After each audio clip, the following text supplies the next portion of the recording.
बेटी का हिस्सा। विकास और कविता की शादी को अभी 2 साल हुए थे। दोनों अलग अलग ऑफिस में काम करते थे। एक दिन विकास घर जल्दी आया तो उसे कविता घर पर ही मिल गई। विकास ने कहा, क्या बात है, आज ऑफिस से जल्दी आ गई? कविता ने कहा, नहीं, मैं आज ऑफिस ही नहीं जा पाई। आपके जाने के बाद मम्मी का फ़ोन आया था। पापा की तबीयत ठीक नहीं है, वे मुझे याद कर रहे हैं। विकास ने कहा, अरे तो इसमें सोचने की क्या ज़रूरत है, उनसे मिलाओ, उन्हें भी अच्छा लगेगा। वैसे भी वे दोनों गांव में अकेले रहते हैं, तुम्हारे भाई भाभी तो शहर में रहते हैं। कविता ने कहा, हाँ, पर अकेले जाने में बहुत परेशानी होती है। गांव तक का रास्ता भी ठीक नहीं है। क्या आप मेरे साथ चलेंगे? हम 2 दिन में वापस आ जाएंगे। विकास ने कहा, मुझे तो ऑफिस में बहुत ज़रूरी काम है। एक काम करो, 2 दिन बाद का प्रोग्राम बना लो। मैं कल ऑफिस में छुट्टी के लिए बात कर लेता हूँ। कविता ने बोला, ठीक है, आप कल बता देना तो मैं रिजर्वेशन करवा लूँगी। अगले दिन दोपहर को कविता विकास को फ़ोन करती है। कविता ने बोला, विकास, आपने बात कर ली छुट्टी के लिए? कब निकलना है? विकास ने बोला, हाँ कविता, कल का रिजर्वेशन करवा लो, हम कल सुबह निकल जाएंगे। अगले दिन दोनों ट्रेन से गांव पहुंच जाते हैं। कविता और विकास जब घर पहुंचते हैं तो उसके पिता अंतिम सांसें ले रहे थे। उन्हें देखकर कविता फूट फूट कर रोने लगती है।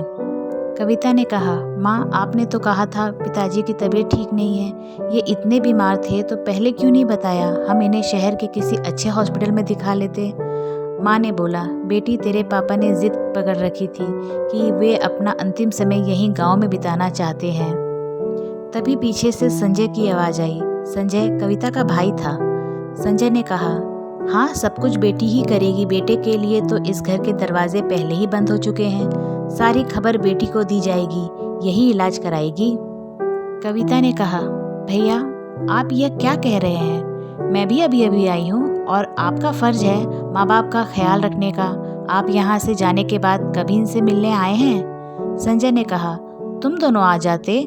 गांव का हिस्सा अपने नाम करवाने हमारी क्या ज़रूरत है?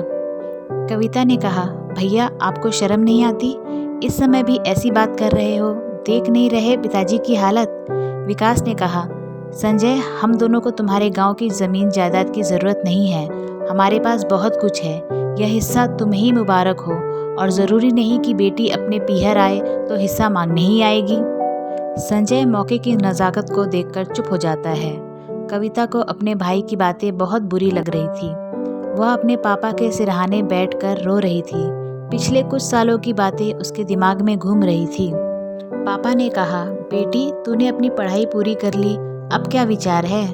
कविता ने कहा, पापा, मैं नौकरी करना चाहती हूँ, उसके लिए शहर जाना पड़ेगा। पापा ने कहा, ठीक है, तू नौकरी के लिए अप्लाई कर, मैं तेरे साथ शहर चलूँगा। कुछ ही दिनों में कविता की नौकरी पक्की हो जाती है। उसके पापा उसके साथ शहर आ जाते हैं। अच्छे से उसके रहने खाने का इंतज़ाम कर देते हैं।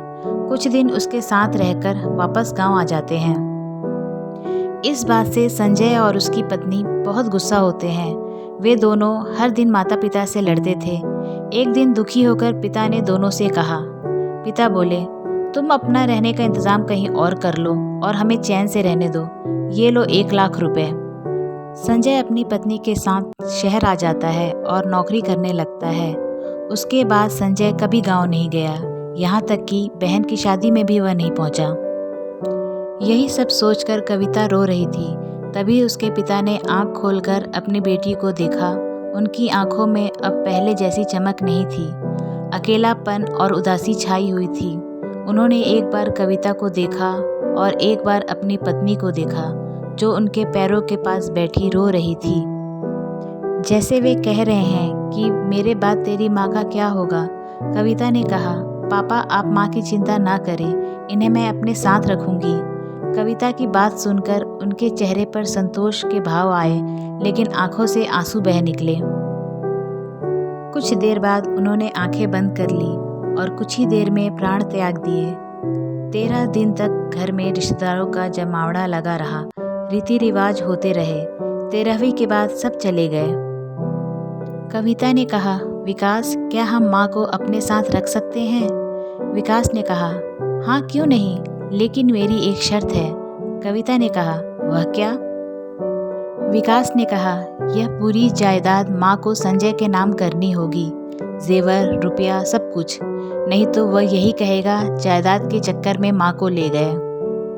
कविता ने संजय को बुलाकर अपना फैसला सुनाया और पेपर तैयार करवाकर सब कुछ उसके नाम कर दिया। चलते समय कविता ने संजय से कहा, भैया एक बात याद रखना, बेटियां केवल दुख दर्द बांटने आती है, जमीन जायदाद नहीं। कहानी सुनने के लिए आपका धन्यवाद। इसी तरीके की और मनोरंजक कहानियाँ सुनने के लिए प्लीज़ हमारे चैनल को सब्सक्राइब ज़रूर करें और अगर आपको ये कहानी पसंद आई हो तो लाइक करना ना भूलें और अपने विचार कमेंट में ज़रूर लिखें।